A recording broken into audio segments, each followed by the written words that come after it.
o novo partido, Felipe Barcelos, e o vereador de Joinville pela União Brasil, mas que estará em breve também no Missão, Matheus Batista. Matheus, antes de atender os ouvintes, daqui a pouco o Renan Santos, pré-candidato a presidente da República pelo Missão, chega aos nossos estúdios.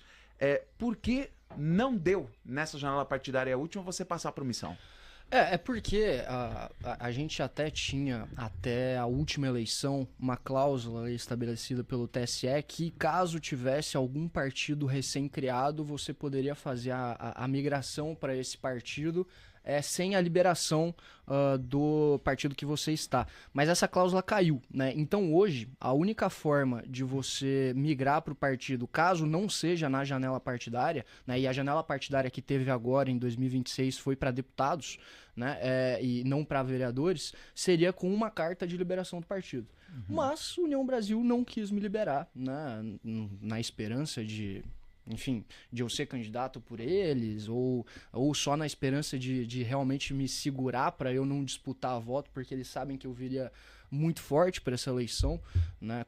Assim, com modéstia à parte, mas eu acho que assim, o crescimento do Renan e o meu crescimento na região norte ali do estado, eu acho que a gente teria uma eleição bem favorável, assim, e aí eles me tiraram do jogo, basicamente, não me deram a carta de liberação, e é isso, cara. Continuo, então, no União Brasil, não serei candidato pela União Brasil, nem a deputado estadual, nem a deputado federal, mas, né, estou aí em pré-campanha pelos candidatos da Missão, que é o partido de coração, né? Eu tô no MBL desde os 15 anos, hoje eu tenho 23, eu fui eleito com 21, né? Fui eleito vereador mais jovem lá da história de Joinville, e não é agora que eu não pretendo sair para ser candidato a deputado por um partido qualquer, sendo que o coração tá no MBL, né? O coração tá no projeto de país do MBL, porque é o único projeto de país que pensa o que a gente vai ser daqui 30, 40, 50 anos. Então, é meio isso. Infelizmente, não tive a carta de liberação e vou continuar como vereador aí até 2028. Mas fique tranquilo que você não é o único caso no estado, pelo que a gente tá vendo aí de outros partidos, sim. ou inclusive partidos tradicionais, a peleia tá forte. Vamos então começar a atender nossos ouvintes. Já o Renan Santos vem, só explicando aos ouvintes, ele está na nossa co-irmã Rádio Chapecó, saindo dos estúdios da Chapecó, que ficam o quê? 2,5 km aqui dos estúdios da Condá, e chegando para cá. João Pedro, bom dia. Não sou eleitor de João Rodrigues, mas Chapecó está no caminho certo. Para mim, omissão é do lado de Jorginho Melo, que faz pouco para o Oeste e só querem culpar o governo nacional. É o João Pedro do bairro Refap. Até onde eu sei, o Missão é chapa pura para todos os cargos, né? E assim, eu não compactuo com governantes supostamente envolvidos em escândalo de corrupção. Eu não sou favorável ao Jorginho Melo, porque primeiro, tá? Jorginho Melo, alguns anos atrás, é falsa direita. Ele estava sentado do lado da Dilma, tem áudio apoiando a Dilma, e eu não vou compactuar que alguém que muda de lado conforme o vento, alguém que não é fiel às suas palavras. E aí a gente pensa, o Jorginho se paga de direita, combate a corrupção. Gente, tem um escândalo investigado pelo TSE, que aponta uma irregularidade de 324 milhões na universidade gratuita. Hoje, a universidade gratuita tem mais alunos suspeitos de irregularidade do que alunos realmente formais e que está tudo certo na matrícula. Tem quase 18 mil alunos com algum tipo de irregularidade financeira, ou que não declararam carro para conseguir a gratuidade, ou que mudaram o imposto de renda. Tem até gente usando nome de morto para conseguir alguma vantagem no programa. Então, assim, não, eu não sou base de Jorginho Melo, eu sou oposição ao Jorginho Melo.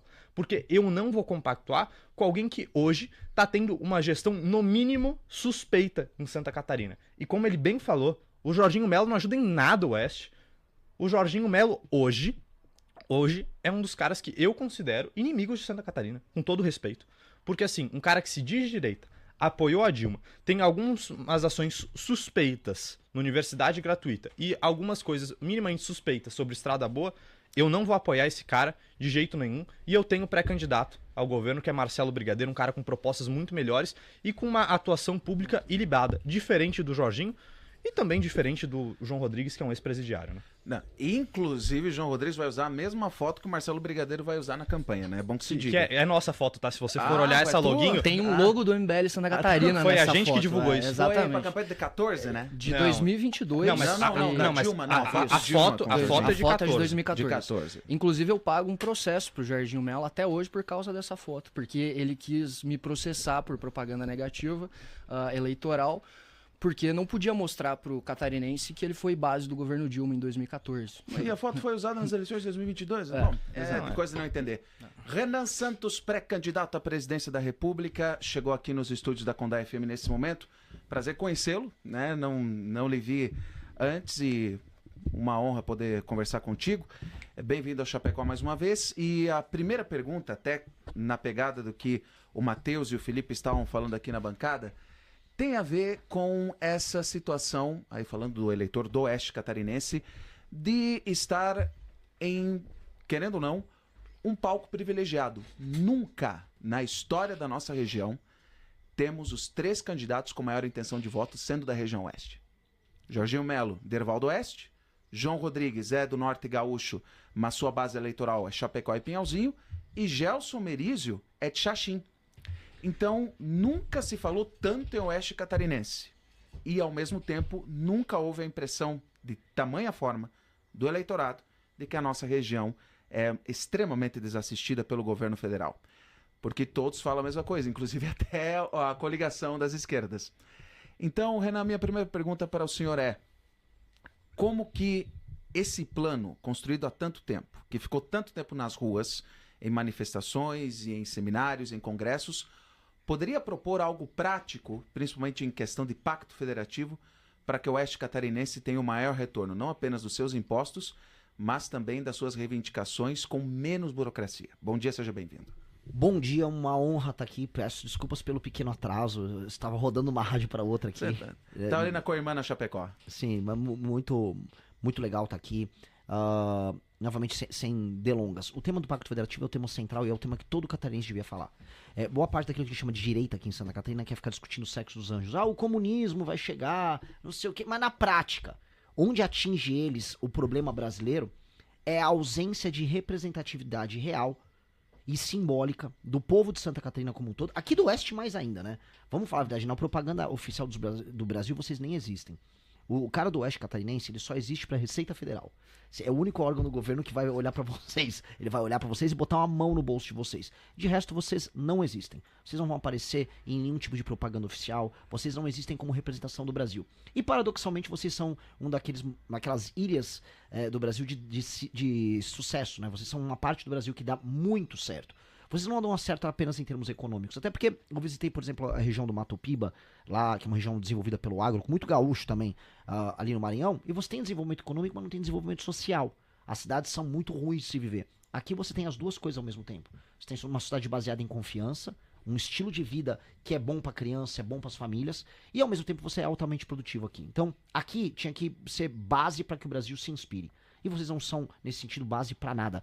Ninguém liga pra vocês no sentido político. Vocês são apenas, volto a colocar, uma bucha de canhão que o Estado brasileiro usa pra extrair dinheiro, cobrando impostos, e o jogo que segue. O Pacto Federativo, portanto, ele é um elemento de extração. E como é que ele funciona? E eu precisava ir nesses lugares. Cara, eu precisava, ainda vou pro Amapá, vou pro Pará, eu vou pros lugares que são mais privilegiados pelo Pacto Federativo, mas nos que eu já fui, eu já aprendi a lição. O dinheiro é extraído daqui e ele vai para a classe política lá. Ele sequer é revertido para as populações. Quando eu olho os orçamentos municipais que a gente tem, por exemplo, nas cidades do Maranhão, o orçamento municipal ele é suficiente para suprir os serviços públicos necessários ali. Ele já, até porque ele é extraído de outros lugares. Dito isso, as pessoas não têm esses serviços públicos. Você não tem, cara, eu visitei um lugar lá que nem cemitério tem. As pessoas tiveram que cavar com a mão a cova para enterrar a avó.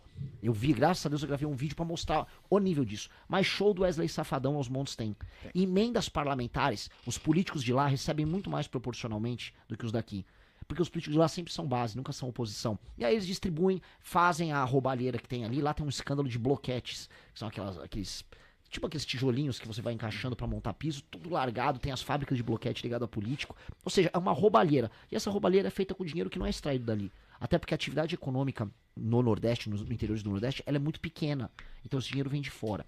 Como mexer com isso sem você fazer uma revolução? A gente precisa fazer uma coisa que seja generosa com as pessoas de lá, que elas são, infelizmente, vítimas disso, e com as pessoas daqui, que são duplamente vítimas, porque elas ainda pagam a conta. Como fazer? Nós precisamos, e é o que eu quero fazer uma gigantesca reforma administrativa que eu chamo de Lei de Responsabilidade Gerencial. A gente vai fundir os municípios, estabelecer critérios de desempenho para os prefeitos desses municípios, critérios na parte de saúde, educação, segurança, saneamento básico, critérios objetivos, assim. Tem o ranking nacional do SAEB e tem a média. Se o seu município está muito abaixo do SAEB, você como prefeito vai ter que aumentar isso. Se vira, se pica. Aí você vai ter uma determinada pontuação, se você não atinge essa pontuação, você fica inelegível. Aí não adianta comprar voto, não adianta desviar emenda, não adianta fazer show do Wesley Safadão. O que isso vai gerar? Uma das obrigações centrais é todo município no Brasil tem que aumentar a sua atividade econômica. Esses municípios, aumentando a atividade econômica deles, vão arrecadar lá. E arrecadando dinheiro lá, eles não precisam arrecadar o dinheiro de vocês daqui. E aí a gente faz uma política de desmame. Você cada vez menos, todos os anos, precisa mandar dinheiro para esses locais. Para quê? Para eles gerarem a própria independência. E aí o dinheiro do catarinense fica com o catarinense. Só que eu preciso atingir o problema lá. Porque resolvendo o problema lá, aí vocês não vão ter os fluxos migratórios, os problemas de migração desenfreada para cá, que é um problema que vocês estão lidando, e vocês vão lidar cada vez mais se isso não for resolvido. Você vai resolver problemas de tributação, e em última instância problemas até de juros, porque o dinheiro brasileiro acaba fazendo sentido e aí ele fica mais barato para todo mundo. Então, é melhor para todo mundo. Então, o que deveria ser a preocupação do político catarinense? E a minha preocupação, por mais que eu seja paulista, eu sou brasileiro. Agora, nós temos que desmontar o centrão do Nordeste. Nós temos que... Porque lá, né, especialmente nós do Nordeste, lá é lá que o seu dinheiro está sendo mais mal usado, é lá que você vive as consequências negativas desse pacto federativo, é lá que rola esses fluxos migratórios para cá, e é lá que há essa distorção na representação política, em que vocês mandam muito menos. Então nós precisamos de uma presidência da República que resolva lá. Resolvendo lá, aqui, a real é, vocês ficarem com o dinheiro no bolso, e o governo estadual também, o governo estadual aqui vai fazer as próprias estradas. Como é em São Paulo. Em São Paulo as estradas são todas estaduais. Não precisa ter estrada federal em São Paulo. Então vocês resolvem suas próprias estradas aqui, vocês resolvem sua própria logística, vocês têm a grana no bolso para tocar, que é o que vocês já fazem. Sem ajuda federal, vocês já estão tocando um modelo de vida, vamos colocar aqui, superior à maior parte do Brasil. Então nós temos que ajudar vocês a tocarem. E lá no Nordeste eu tenho que impulsionar a atividade econômica. Tá? Porque senão do jeito que tá, não vale a pena e o Brasil vai se separar. Eu tô sendo bem honesto. O modelo atual do Brasil não vai dar certo, uma hora as pessoas vão se odiar tanto que você vai simplesmente fragmentar o país. Então ou resolve isso ou o país acaba. Temos a participação da Bárbara Jungues. Bom dia, André. Você hoje trouxe loucos para entrevistar? Nem fui eu. Cracudo, matar e as famílias dessas pessoas? Isso aí jamais se elege. É a opinião de muita gente quanto a isso. Perdão, Renan, que a gente tá falando eu não entendi, eu passado. sou um cracudo? Não, da pauta que a gente comentou sobre segurança pública, vossas propostas para a segurança pública. Falamos muito de Estado, falando de plano de governo presidencial, qual seria a sua ideia quanto à segurança pública? Imposição da lei e da ordem. O Brasil... LGO. Não é garantia da lei da ordem, é GLO. GLO, não é GLO. Não, eu tô falando imposição da lei da ordem, é ter um Estado brasileiro que entenda que o Brasil precisa de lei e ordem. O Estado brasileiro, não apenas ele próprio é uma zona, como viver no Brasil é uma zona. O Brasil, entendo assim, a ouvinte, o Brasil não é Chapecó. O Brasil não é Chapecó, o Brasil é Caicó, pra rimar, entendeu? O Brasil é muito pobre, andar nas ruas não faz sentido, o crime toma as cidades brasileiras, e o crime ele está em muitos termos, porque uma sociedade que não tem lei e ordem, ela não tem confiança. E aí a ausência de confiança vai se dar na pessoa que picha o muro da tua casa, que joga o lixo na rua, que bate em animal, que anda com a caixa de som no meio do ônibus, que se apropria das praças, é um morador de rua. Quando você tem um lugar que não tem lei e ordem, tudo desmorona lentamente. E esse desmoronar lentamente é o status brasileiro, é o status das cidades brasileiras. Eu volto a colocar, a ouvinte talvez não entenda o drama disso, porque ela tá morando em Chapecó, e isso acontece em uma intensidade muito menor. Eu fui para São Miguel do Oeste, pelo amor de Deus, o que eu vi lá não se vê no Brasil. É um lugar, é uma cidade de alta confiança. O resto do Brasil não é assim. Então a gente vai precisar impor lei em ordem, e isso no início é sempre difícil. O grande líder lá de Singapura, o Lee Kuan Yew, é um grande espelho pra gente. Ele fez isso em Singapura. Era um vilarejo de pescadores com brigas étnicas locais, muito pobre. Ele impôs lei e ordem, ele criou autodisciplina, isso virou cultura, e com base nessa cultura ele criou um país que é um dos países mais invejados do mundo. Nós precisamos fazer isso no Brasil. E isso vai passar por enfrentar boa parte, inclusive, do espírito leniente do brasileiro com a esculhambação. O brasileiro, ele fica...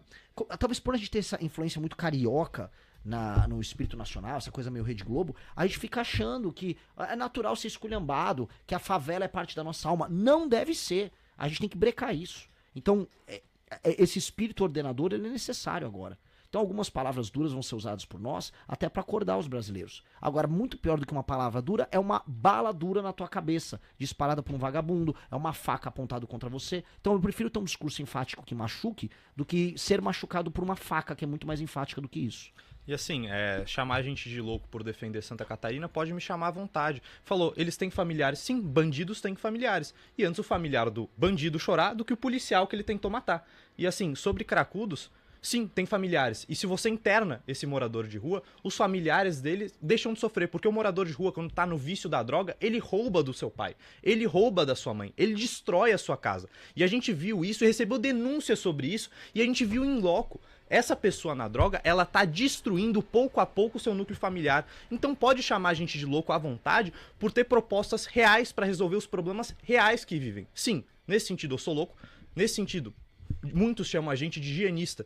E se é querer salvar Santa Catarina, limpar as ruas de moradores de rua e de bandidos, pode me chamar à vontade, eu aceito com o maior orgulho. Eu só ia falar assim, muita gente critica essas palavras duras que a gente utiliza, né? E eu digo, cara, é muito simples, assim, a gente tá num país que desde a década de 80 não aumenta a produtividade. Desde a década de 80 a nossa renda per capita tá estagnada. Desde a década de 80 o avanço do crime organizado fez com que 25% da população hoje esteja sob julgo de outro monopólio da força, de outro estado que é o estado das facções criminosas. Então a gente tá num país que há 40 anos tá completamente destruído. Se a realidade é dura, velho, a palavra vai ser dura. É isso. Então não é, a gente não vai ficar com meias palavras. O Renan tá muito com essa ideia do sincericídio. É lógico. A gente vai falar o que precisa ser falado, o que precisa ser dito. Né? Eu levo isso muito pro lado da fé. Porque se eu não sou sincero comigo e às vezes não pego duro, inclusive com outras pessoas, não há por que defender a fé que eu defendo em Jesus Cristo, por exemplo. E muitas pessoas do meu círculo de amizades pensam igual eu e incentivam a mim a continuar pensando dessa forma. Aplicar isso na política tem prós e contras. Como vocês veem a linha tênue quanto a isso, principalmente no discurso eleitoral? Mas é um pró e contra do ponto de vista tático e estratégico. Não um pró e contra do ponto de vista valorativo. Eu tô na tua, no sentido de... a situação do Brasil é dramática. Sim. E quando a gente é condescendente com o absurdo, a gente faz parte do problema.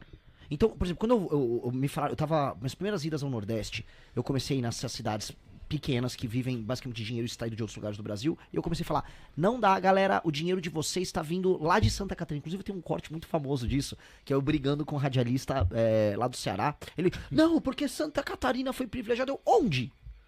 Onde que for Santa Catarina foi privilegiada? Me mostra. Não, eles estão aí há muito tempo o quê? Cadê o privilégio que Santa Catarina teve? É um monte de colono que veio pra cá, pobre, com uma mão na frente e outra atrás, e aí eles começaram a pegar os pedacinhos de terra deles e trabalhar. Você já teve briga, uma parte da população de Santa Catarina, na parte central do estado, teve a Guerra do Contestado aqui. Igual teve Canudos lá no Nordeste. E a Guerra do Contestado é esquecida por nós do Oeste. Total. E pelo Brasil, né? É um massacre. As pessoas lembram mais de Canudos do que do Contestado. Exato. Então, assim, que Santa Catarina privilegiada, de acordo com... Não, já antes do Pacto Federativo, quando a gente teve a Sudene e todas as políticas de desenvolvimento focadas no Nordeste, o Estado brasileiro já tá tacando dinheiro lá. Eu expliquei, tacaram dinheiro aqui no Nordeste sim, só que os seus líderes políticos não souberam fazer, salvo raras exceções. Eu vi algumas políticas aplicadas pela turma do Ciro Gomes e do Tasso Gereissati no interior do Ceará, que funcionaram. Inclusive, boa parte da gauchada que tinha indústria de confecção, indústria de calçadista, foi pra lá e teve coisas, experiências legais, que dá pra gente olhar pros interiores do Nordeste e falar, pô, dá pra replicar isso. Dito isso, o homem público no Nordeste não fez uso desse dinheiro. E eu quero mostrar pro cidadão de lá que ele tá sendo roubado pelo próprio político e o próprio político tá roubando pessoas de outros lugares do Brasil. E tem que dar nome aos bois, que não é dinheiro do governo federal. Aí eu dou exemplo, é o dinheiro de São Paulo, o dinheiro de Santa Catarina. E aí, vamos resolver isso? E sabe o que é a real? O eleitor de lá falou, é verdade, o cara tá certo. E aí eu comecei a crescer nas pesquisas lá. E eu acho que isso é o importante. Quando você fala a verdade, por mais que ela machuque os sentimentos de alguns, ela liberta. A verdade liberta. E você pode falar o que for, mas as pessoas que são trabalhadoras de lá, que estão sendo assaltadas, elas estão muito, vamos dizer, abertas a algo novo. Alguém que diga a verdade escancarada na cara delas. Porque todos os políticos só são condescendentes. Chega lá, ô homem bom, ô esse cuscuz que gostoso. Aí tem que isso aqui é papo de picareta. E essa é a real, eu não vou ser picareta com eles. E eu tô crescendo lá por causa disso. Uhum.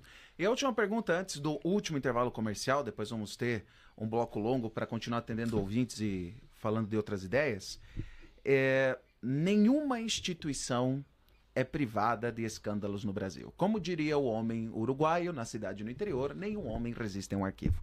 E tanto com o MBL quanto com o início do Missão, não escândalos de corrupção, mas questionamentos quanto a algumas situações, como o que ocorreu com o Arthur Duval, com o áudio das ucranianas, ou o cogumelo mágico que aconteceu neste mês contigo, podem prejudicar a imagem do partido e ofuscar as propostas que vocês estão apresentando ao país. Como você vai lidar com isso de agora até 4 de outubro? Sendo honesto, igual eu falo das propostas. Por exemplo, quando pintou isso do cogumelo, o que era a história? Eu tava num grupo de Instagram, eu sou colocado em milhares de grupos de Instagram ao redor do... É normal, todo mundo todo político pessoas mais ou menos famosas são. E eu não tava, né, tão conhecido, nem era pré-candidato, e eu ia em todos os grupos, mandava uns áudios, era simpático. Aí eu tinha lá falado várias coisas, e aí queriam falar... Na verdade, a matéria era pra falar que eu era nazista, né? É sempre aquelas coisas. Aí acharam aquela, eu falei, tomei um cogumelo, estou ouvindo Wagner. Ah, ele ouviu o Wagner, ele é nazista, né? Mas não era sobre isso. E assim, eu já tinha falado isso no Flow em 2019. Eu não tenho nenhum problema em falar desse assunto. Eu já tinha tomado o cogumelo, e é um dos instrumentos que as pessoas dispõem hoje para tratamentos terapêuticos mais diversos e ganhos de produtividade e criatividade. Eu sou escritor, eu sou músico, é parte da minha profissão, eu sou editor-chefe de uma revista, segunda revista de política e arte, e eu já tomei a microdosagem que o pessoal toma no mercado financeiro, que o Steve Jobs tomava, que o Elon Musk tomou, para aumentar a produtividade, para trabalhar mais, melhor, aumentar a clareza mental. E pra uma pessoa que trabalha muito e fica estressada como eu, funcionou. E eu só compartilhei, eu tomei, tô ouvindo música, tava escrevendo, produzindo artigo. E a real, que é o seguinte, os efeitos positivos que a psilocibina podem ter, inclusive o Trump, só pra avisar, o Trump mandou acelerar o uso da substância do cogumelo psilocibina agora nos Estados Unidos, porque você tem tratamentos terapêuticos para ansiedade, para depressão, aumento de desempenho, que são comprovados. E tem uma discussão enorme nos Estados Unidos acontecendo isso. Então, nessa semana, inclusive, o Trump, ele botou pra andar. Que eu acho que, em última instância, a gente tem tratamentos no SUS envolvendo isso. Assim como o canabidiol é uma substância que pode ser usada para tratar epilepsia. Eu não tenho nenhum tabu com isso, são apenas substâncias oriundas de plantas. Eu acho remédios tarja preta que a galera no mercado financeiro usa, como o Venvance, que gera, vamos dizer, problemas a longo prazo. Esses podem ser até mais bem regulados, eles existem. São apenas substâncias que, para alguns, atuam de maneira a enfrentar a ansiedade, outros para aumentar o desempenho. Então isso é besteira. Mas esse é um exemplo de um tema besteira que é colocado contra nós. Nós não devemos ter problemas em tratar dos assuntos que envolvem vida pessoal, que é o que vazou, né? O ataques contra o Guto, que vazaram, o famoso áudio do Arthur Duval, que são coisas que envolvem ou vida pessoal, ou discussões bestas, polêmicas vazias. E nós temos que ser muito duros com relação a práticas sujas enquanto homens públicos. E práticas sujas envolvem práticas de desvio de dinheiro público. Nós não temos esse tipo de escândalo, nunca tivemos e nunca teremos. Tivemos alguns escândalos heterossexuais aí de áudios e tal, né? E é isso que a gente sempre fala, os escândalos nossos quando vazam são sempre escândalos heterossexuais. E tudo bem, não pode ter, eu acho que o caso do Guto não foi um caso legal. E a gente fez uma autocrítica, e eu acho que o Guto ele tem que, como homem público, responder melhor a esse tipo de problema. Tá? Até porque ele é um exemplo para muitos meninos, mas como homem que trabalha na Assembleia Legislativa de São Paulo, o trabalho dele é exemplar, assim como o Arthur era um parlamentar exemplar. Então a gente tem que se policiar na vida pessoal, porque isso gera externalidades políticas, mas na nossa vida de trabalho a gente tem que continuar tendo os melhores parlamentares do Brasil. Isso é obrigação. Muito bem. Se você gostou do vídeo, deixa o like e se inscreva no canal. Até o próximo vídeo!